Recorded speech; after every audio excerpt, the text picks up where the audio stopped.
Hello and welcome, my dear students and viewers, to my channel Mathematics Made Easy. This is Ms. Ruchika welcoming you all to my channel, and in today's video we are going to be learning about lesson 3 matrices. This video is the last part 3, and in this video you will check your understanding of matrices and you'll be able to solve and practice questions on this lesson from the math book. So the questions that I've taken in this video are covered from page 24 to 26 of Elite Math for grade 10. So let's get into the video. Okay, so let's solve these questions now. Out of these, I'm going to do a few of them and then you'll try the remaining yourself. Okay, so solve for x and y in each question below. Express your answer as an ordered pair x comma y or an ordered triple x, y, z. Okay, so first, what is the difference? So ordered triple is when you have three variables x, y, z, and the order has to be fixed. So you write value of x followed by value of y followed by value of z. That's an ordered triple, and this ordered triple will work where there are three variables.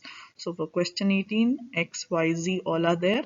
Similarly for question number 22. So 18 and 22 will give answers that are ordered triples in this form, and the remaining of them will be just ordered pair x comma y. So let's do a few of them. We'll be solving question 18 and 22 for sure, and let me take up one more, that is 19. So these are your classwork questions. Remaining 17, 20, 21 you do yourself to check your answers. Okay, so first of all, let's do 17, and here if you see, equal to sign is given for all of them. That means these matrices are equal matrices. So recall from the previous videos, part 1 and 2, what are equal matrices and how do we use them for solving the variables x, y, z. So this is a row matrix. It just has one row, two columns, and row again one row, two columns. So order is same.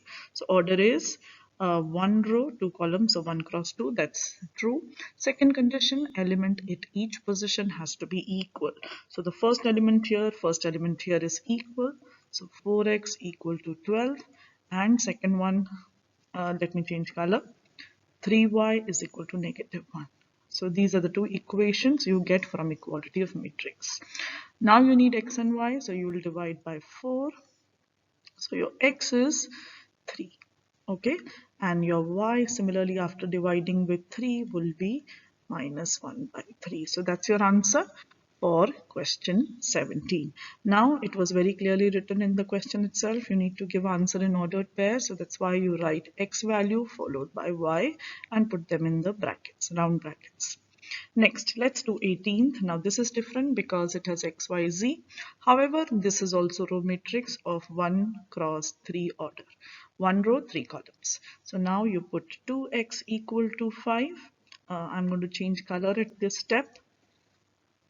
So 2x equal to 5 coming from the first entry, next entry 3y equal to 3, and last entry 3z equal to 9. So you can check your answer, divide by 2 here, divide by 3 here, and divide by 3 again here. So how much is x? 5 by 2. You can also give it in decimal, 2.5. Y is 1 and z is 3. So you give your answer now as order triple since there are three variables in this form. Next one, question 19. Now, what kind of a matrix is this? It just has one column. So, if it has two rows in one column, order is 2 cross 1. So, that's a column matrix. Both are equal.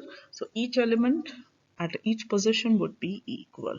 So, you have, now I'm going to write here 4x equal to 15 plus x.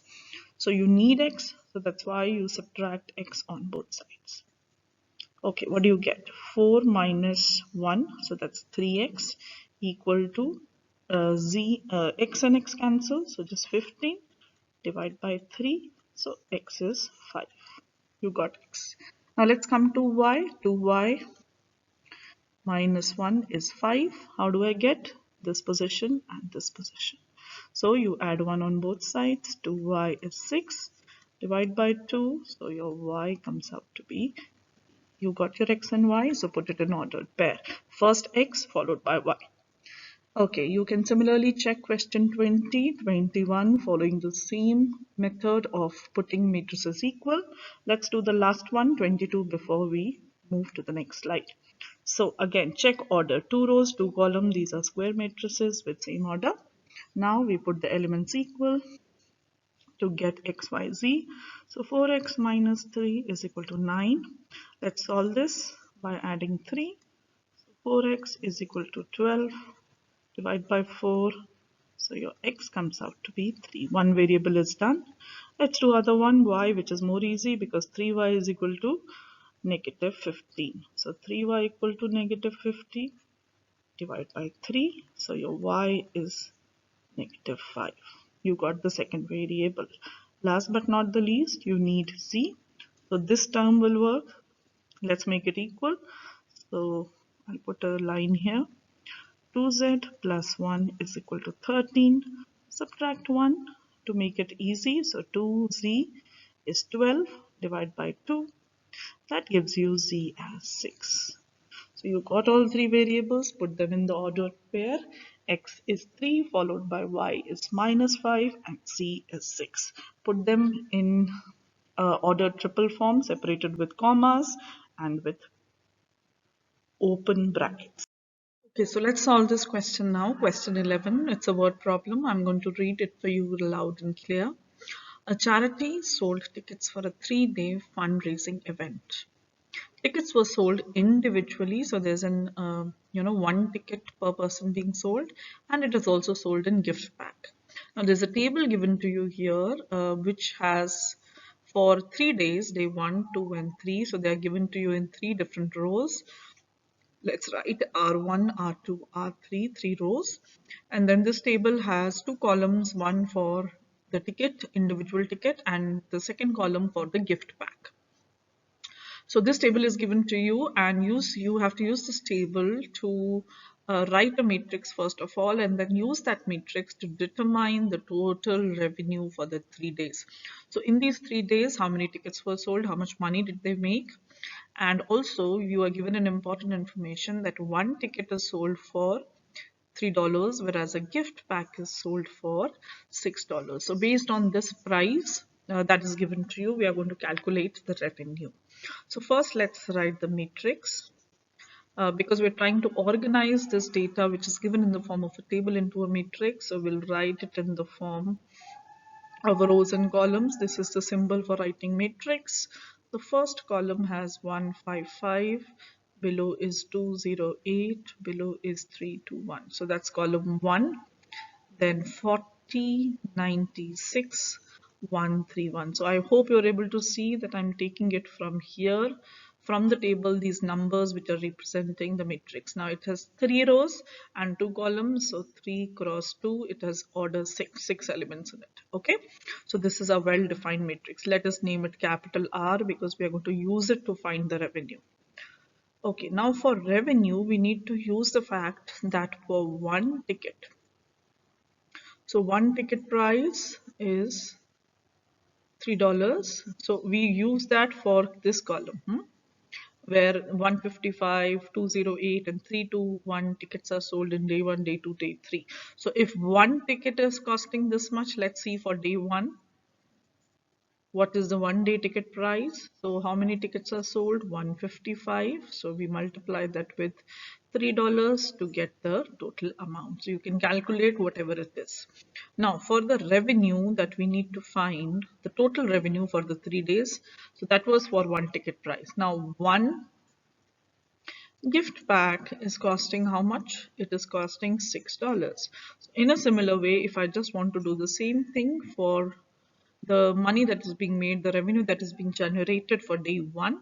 So day 1, I come to the first row, 40 gift packs. So let's use this matrix. So the money that will be made for 40 gift packs would be 40 multiplied with 6. So this is going to give us $240. Okay. Now in a similar way, we need to have the revenue for the whole 3 days that this charity event is taking place. So let's do the same thing for other days as well. So I will give you an equation here. So revenue generated, let's do it for day 1, then we'll do it for day 2. Similarly, we'll do it for day 3. And because it is asking you to give the total revenue for the 3 days, we are going to add them up eventually to get the total cost. Okay, so let's do it. So day 1, it is, let's do it here, day 1. So 155 multiplied with 3, that's the cost for 1 day, plus 40 multiplied with 6. Okay, so that total is the cost, the money, the revenue generated day 1. Similarly, for day 2, how much? Let's take it from the matrix. 208 tickets were sold for $3 per ticket. 96 tickets were sold for $6 for the gift pack. That's the total revenue. Similarly, for day 3, 321 tickets for the 1 day and 131 for the gift pack. Okay, so that gives us the value. Now you can use your calculator. So for day 1, if you calculate, it comes out to be $705. Okay, let's do a similar thing for day 2. So 208 multiplied with 3 plus 96 multiplied with 6. So that leaves you with the revenue of $1,200. Okay, so that's $1,200.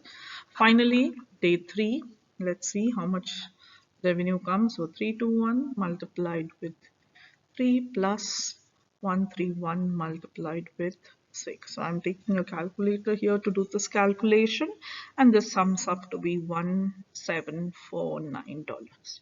Okay, good to go. Now we have day 1, day 2, day 3, all the revenues. So for getting a total here now, we are going to sum it up. So let's add 705. This is $705 plus 1,200. That's for day 2, $1,200, then $1,749. So what is this sum? I want you to check your answers. This will come out to be a big amount. So they've made good amount of money. That's $12,000, 389. So this is how the matrix was used to get the total revenue. I hope it was clear to you how we have solved this question using matrices. That was all for a short session today. Thank you for watching, and all those viewers and subscribers of mine who are liking my videos, my students, please make sure you give this video a thumbs up if you found it useful for solving questions on matrices, and make sure you hit that subscribe button and press that bell icon so that you receive notification of all my upcoming video. Until then, this is Mr. Chika signing off from the video. See you in my next video. Bye bye.